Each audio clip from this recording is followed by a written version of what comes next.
qu'est-ce qu'on peut faire au cinéma.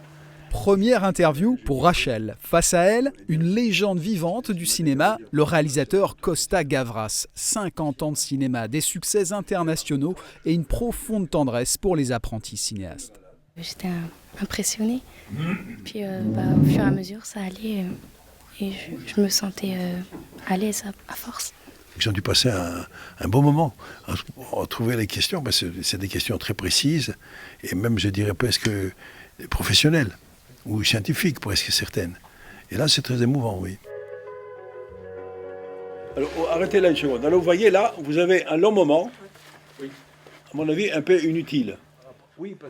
Après l'interview, Costa Gavras prend soin d'analyser le court-métrage des collégiens. Une véritable leçon de cinéma. En plus, ils nous ont donné des conseils. C'est vraiment inoubliable, on va dire. Il a dit de rester soi-même. Si on veut devenir acteur ou réalisateur, si on veut faire un travail comme lui. Malgré certaines choses qui sont un peu gauches, il se débrouille pas mal, finalement. Et on n'apprend pas à faire un film comme ça, vous savez, surtout leur âge. Enfin, mais on s'aperçoit qu'ils ont le sens de l'image, le sens de la caméra, le sens aussi du récit de l'histoire, etc. C'est pas mal.